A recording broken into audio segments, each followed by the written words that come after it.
only place in all the scriptures where God's people are accompanying themselves with harp. Now, I add that because you get the idea from popular literature that that's all that goes on in heaven. Remember seeing the pictures when you were growing up? Little naked babies playing these harps and little older kids and their rears showing as they play these. Crisis at the border. Learn more at securebordersecureamerica.com. That's securebordersecureamerica.com.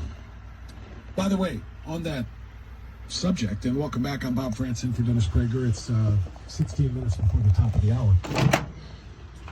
On that very subject, this was one of the more shocking stories that we have seen as it pertains to the left's just commitment, if you will, to open borders and surrendering national security.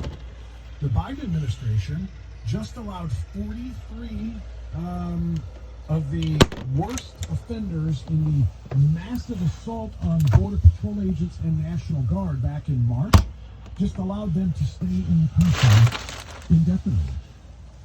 This was a big deal. 43 of the roughly 200 or so that just blasted through. You probably remember seeing the video. It was pretty horrendous as they plowed through and assaulted the Border Patrol agents and National Guardsmen.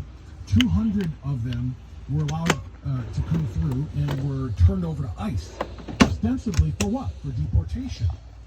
But instead of deporting them, the 200, they allowed them to stay, and at least 43 of them have now been released into the United States and are allowed to stay.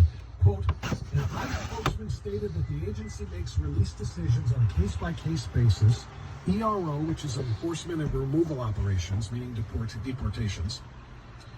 ERO officers make decisions on associated enforcement actions and apply prosecutorial discretion where applicable in a reasonable manner, informed by their experience as law enforcement professionals and in a way that best protects the communities we serve.